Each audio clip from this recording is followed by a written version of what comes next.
आज राष्ट्रवाद में बात करेंगे कांग्रेस नेता गुलाम नबी आजाद के आजाद बोल के। क्या कांग्रेस पार्टी को सिक्योरिटी गार्ड और राहुल गांधी के पीए चला रहे हैं?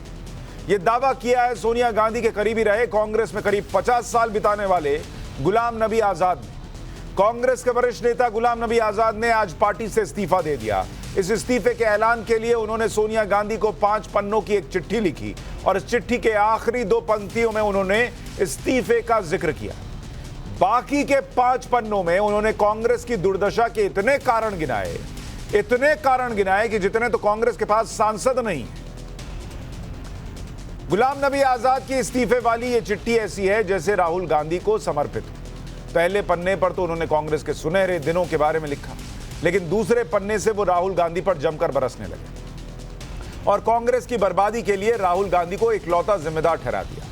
इस्तीफे वाली चिट्ठी के दूसरे पन्ने के 5वें और 6ठे पैराग्राफ में गुलाम नबी आजाद ने राहुल गांधी की राजनीति में एंट्री से ही सवाल उठाना शुरू कर दिया। उन्होंने लिखा कि दुर्भाग्य से राजनीति में राहुल गांधी की एंट्री और खास तौर पर जब आपने जनवरी 2013 में उन्हें उपाध्यक्ष बनाया, तब राहुल ने पार्टी में चली आ रही सलाह के मैकेनिज्म को तबाह कर दिया। सभी वरिष्ठ और अनुभवी नेताओं को साइडलाइन कर दिया गया और गैर अनुभवी चापलूसों का नया ग्रुप बनाया गया जो पार्टी चलाने लगा। इसके बाद इसी चिट्ठी के तीसरे पेज के 4थे पैराग्राफ में गुलाम नबी आजाद ने राहुल गांधी के नेतृत्व पर भी सवाल उठाया। उन्होंने यहां लिखा है कि 2014 में आपकी और उसके बाद राहुल गांधी की लीडरशिप में कांग्रेस शर्मनाक तरीके से 2 लोकसभा चुनाव हारी। 2014 से 2022 के बीच हुए 49 विधानसभा चुनावों में से हम 39 चुनाव हार गए। पार्टी ने केवल 4 राज्यों के चुनाव जीते और 6 मौकों पर उसे गठबंधन में शामिल होना पड़ा। अभी कांग्रेस केवल 2 राज्यों में शासन कर रही है और 2 राज्यों में गठबंधन में उसकी भागीदारी मामूली सी है। इसी पन्ने के 6ठे पैराग्राफ में गुलाम नबी आजाद ने राहुल गांधी पर सबसे तीखा हमला किया और दावा किया कि कांग्रेस को तो राहुल गांधी के सिक्योरिटी गार्ड चला रहे हैं। उन्होंने आगे लिखा कि यूपीए सरकार की अखंडता को तबाह करने वाला रिमोट कंट्रोल सिस्टम अब कांग्रेस पर लागू हो रहा है। आप बस नाम के लिए इस पद पर बैठी, सभी जरूरी फैसले राहुल गांधी ले रहे हैं। उससे भी बदतर यह है कि उनके सुरक्षाकर्मी और पीए ये फैसले ले रहे हैं। गुलाम नबी आजाद ने सरकारी अध्यादेश को फाड़ने पर भी राहुल गांधी को आड़े हाथों लिया।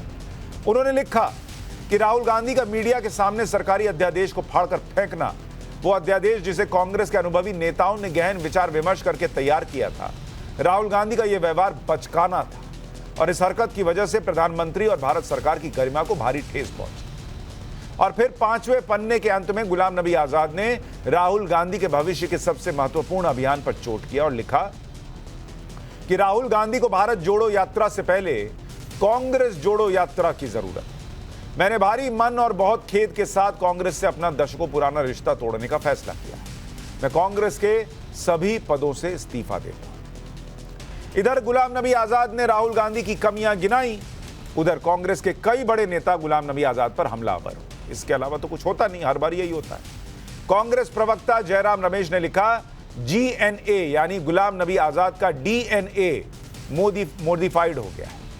कांग्रेस नेता संदीप दीक्षित ने उनका त्यागपत्र हताशा और विश्वासघात का भाव देता है ये कहा।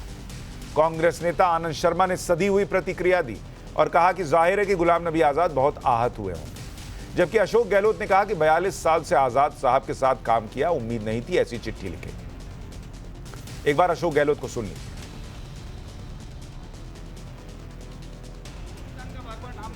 ये चलता रहता है। आज उनको लगता है, मैं तो कह दिया ना आपको कि जो इन्होंने कहा आज, अभी तो मैं खुद सदमे में हूँ।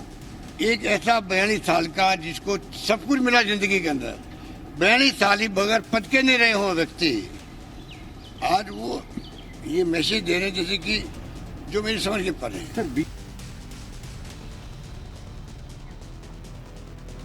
एक बात आपने गौर की है, कांग्रेस पार्टी को छोड़ने वाला कोई भी हो, उसकी आलोचना करके निकलने वाला कोई भी हो, गिनाया यह जाता है कि इसको दिया कितना। मतलब ये मान के चल रहे हैं लोग कि दे दिया है तो अब मुंह मत खोलो, मुंह तुम्हारा भरा हुआ है, अब तुमको कोई कमी दिखे तुम्हें ना पार्टी छोड़नी है ना पार्टी के बारे में बोलना है। रोहिणी जी, गुलाम नबी आजाद इससे पहले कुछ और नेता जो निकले उन्होंने भी कमोबेश वैसी ही बातें कही हैं जो कि गुलाम नबी आज़ाद कह रहे हैं। गुलाम नबी आज़ाद और एक्सपीरियंस्ड नेता हैं और पुराने नेता हैं, तो उन्होंने सवाल उठाए तो वो और गंभीरता से लोग उस पर चर्चा कर रहे हैं। आपको लगता है उन्होंने जो कहा 5-6 पन्नों में, उसमें से कुछ भी कांग्रेस को विचार करना चाहिए और वो कमियां हैं कांग्रेस के अंदर? सबसे पहले एंकर महोदय, मेरा नाम रोशनी कुशल जायसवाल है और जहाँ तक हम बात करें गुलाम नबी आज़ाद जी की, जो सीनियर पॉलिटिशियन है हमारे देश के, 73 वर्षीय हैं, मैं उनकी बहुत रिस्पेक्ट करती हूँ।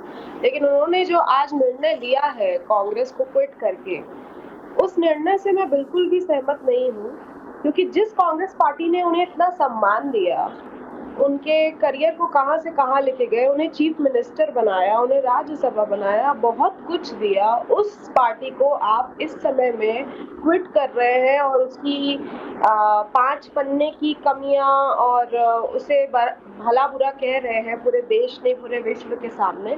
मुझे नहीं लगता कि ये कहीं से भी सही है और गुलाम नबी आज़ाद जी की ये खुद की चॉइस होगी कि उन्हें छोड़ना है। लेकिन ये इस समय जब आपकी सरकार नहीं है, कांग्रेस पार्टी की सरकार नहीं है, जब आपकी सरकार थी तब आप चीफ मिनिस्टर थे, तब आपके लिए सब कुछ अच्छा था। लेकिन अब जब आपकी सरकार नहीं है, आप चीफ मिनिस्टर नहीं है, तो आप अपने परिवार को छोड़ दें, ये कहीं से भी सही नहीं है। उस समय सही नहीं है जब आपका परिवार कठिनाइयों से जूझ रहा है, अभी उसकी सरकार नहीं है, अभी मेहनत कर रहे हैं। राहुल गांधी जी भी भारत जोड़ो यात्रा के लिए कई हजारों किलोमीटर का सफर तय करने वाले हैं, तो उस समय उन्हें साथ देना चाहिए कांग्रेस पार्टी का, अपने परिवार का। पार्टी नहीं, एक परिवार है, तो उस समय वो साथ ना दे के अपना रास्ता अलग कर रहे हैं और अपने परिवार की कमियां और अपने परिवार के को कोस रहे हैं। गुलाम नबी आज़ाद कब चीफ मिनिस्टर थे, आपको याद है? हाँ जी। कब? 2005 से 2008 तक। तो 2008 से आज हम 2022 में खड़े हैं। 2008 से तो चीफ मिनिस्टर नहीं है, उन्होंने तो 14 साल पार्टी नहीं छोड़ी। मैं ये कहना चाहूंगी कि उस समय भले ही वो चीफ मिनिस्टर थे, उसके बाद उन्होंने नहीं छोड़ी, लेकिन अब उन्हें लगता है कि शायद कांग्रेस पार्टी उन्हें और कुछ दे पाएगी, नहीं दे पाएगी, तो वो अभी छोड़ना ज्यादा सही है। उस समय शायद जो भी रहा हो उनका reason, I don't know the exact reason कि उन्होंने अभी क्यों छोड़ी। मैंने पहले ही बोला आपसे कि उनका कुछ न कुछ पर्सनल रीजन रहा होगा, लेकिन इस समय जब आपका परिवार कठिनाइयों का सामना कर रहा है, अभी पर मैडम मैं तो ये कह रहा हूँ, सफर तय करने वाले हैं भारत जोड़ो यात्रा में राहुल गांधी। रोशनी जी, परिवार कठिनाइयों का सामना कर रहा है और बार बार ये लोग कोशिश कर रहे हैं। ऐसा नहीं है ये G23 बोले तो G23 को बता दो कि अरे ये लोग तो सब बेकार लोग हैं, ये जो है वो राहुल गांधी को पीछे खींचना चाहते हैं। कोई पार्टी छोड़ के चला जाए तो उसको यही गिना दो कि तुमको क्या क्या दिया, क्या क्या नहीं दिया। परिवार की कमियां सुधारने की कोशिश करने वालों को तो साइड कर देते हैं आप लोग, और जिसकी कमी बताई जा रही है कि जिसकी वजह से हो रहा है, उस पर कुछ होता नहीं। अभी आपको प्रशांत किशोर याद होंगे, वो भी गिना के गए थे कि कहां ठीक करना है, उसमें भी वही एक नाम था कि वो नाम अगर आप पीछे हो जाए और किसी और को आगे किया जाए तो पार्टी बेहतर कर सकती है। देखिए, भाजपा की भी कई सारे विधायक हैं जो छोड़ के चले जाते हैं। बिहार में अभी भाजपा की सरकार चली गई, तो ये पार्टी बदलना, पार्टी मैडम भाजपा, रोशनी जी, भाजपा जो है वो जीत ना रही है। भाजपा खत्म हो रही होती तो हम बोलते कि भाजपा को करना चाहिए। खत्म हो रही है ये भी आप नहीं कह सकते। कांग्रेस खत्म नहीं हो रही है, तो फिर आप लोग 2 राज्य में शासन में हैं, आपके लोकसभा में सीटें गिरती जा रही हैं, आप लोग कहीं जीत नहीं पा रहे हैं। आप किसको खत्म होना मानते हैं? नहीं, पॉलिटिशियन की खुद की चॉइस है कि उसे अभी पार्टी छोड़नी है, उसने छोड़ दी। उसे लगा कि अभी कांग्रेस में उसे ज्यादा फायदा नहीं मिलेगा, वो किसी और पार्टी में जाना चाह रहे हैं, तो वो जाए, उनके लिए सारे दरवाजे खुले हैं। ठीक है, संगीत रागी जी आ रहा हूं, तहसीन पुनावाला आ रहा हूं। 1 मिनट पहले शाजिया इल्मी के पास चलता हूं। एक तो जो देखिए, शाजिया इल्मी, अभी हेमंत बिस्वा शर्मा ने बड़ी अच्छी बात कही। उन्होंने कहा कि हमारा क्या है, इनको अगर डिनायल मोड में रहना है तो बीजेपी के लिए अच्छा ही है, बीजेपी को कोई नुकसान नहीं होना है। लेकिन एक आरोप आप पर यह लग रहा है कि भाई गुलाम नबी आजाद का डीएनए मॉडिफाइड हो गया है। ये आप लोग कैसे डीएनए में चेंज करते हैं कि सब जो है वो जो मिल गया वो ले लिया और उसके बाद मोदी जी की तरफ हो जाते हैं? देखिए, ये भी सोचने की बात है। अगर जयराम रमेश जी का यही निष्कर्ष निकला है इन सारी गतिविधियों के बाद तो मुझे लगता है उनको इस पर भी थोड़ा गौर करना पड़ेगा। क्यों डीएनए हो जाता है ऐसा? क्या वजह है? क्या आकर्षण है इस प्रकार के क्रोमोसोम्स में कि लोग ये चाहते हैं? ये सोचने वाली बात है। कुछ जेनेटिक कोडिंग में कुछ तो होगा ना?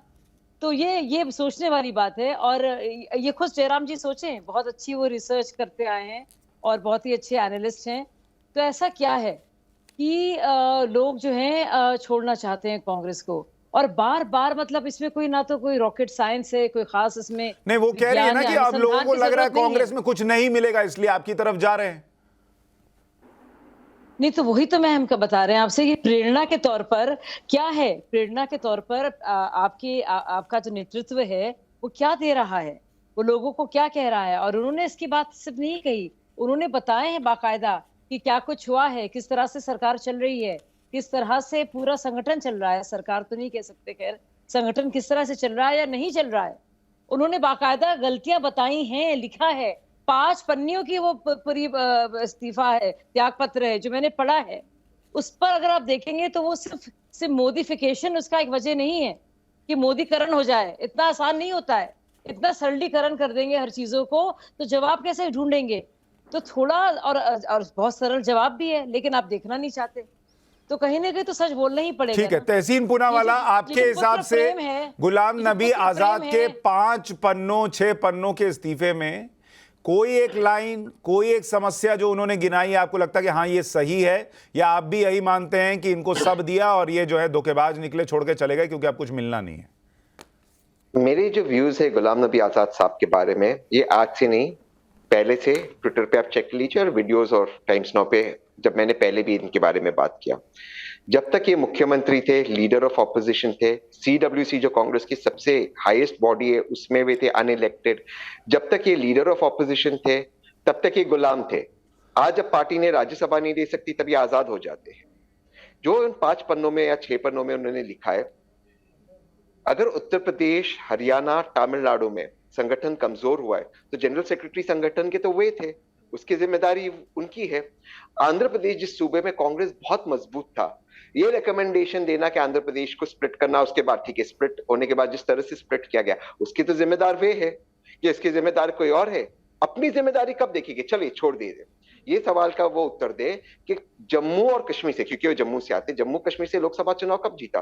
जब जो लोकसभा चुनाव 2 बार जीते वो तो महाराष्ट्र से जीते, जम्मू कश्मीर से तो नहीं जीते वो चुनाव। उसके बावजूद पार्टी ने उनको चीफ मिनिस्टर बनाया, यूनियन मिनिस्टर बनाया, लगातार यूनियन मिनिस्टर बनाया। उत्तर प्रदेश में कैंपेनिंग की है वो, उन्होंने बिहार में कैंपेनिंग की। चलिए कितने नेता बनाए वो तो उसका तो उत्तर दे दे। वो जो आज वो कहते पार्टी में खामियां है, वो खामियां क्या इनमें नहीं थी? आज वे कहते हैं इलेक्शन प्रोसेस में गलतियां है, उस गलत इलेक्शन प्रोसेस से वे सीडब्ल्यूसी में 40 साल से अधिक बैठे रहे। जब पार्टी चरम पे थी, पावर में थी, तब इनको समझ में नहीं आया कि इलेक्शन प्रोसेस में गलतियां है। आज जब नौजवान आगे आ रहे, आज जब समय है मेहनत करने का, लड़ने का, संविधान को बचाने का, आज अचानक से आजाद हो गए, कल तक गुलाम थे।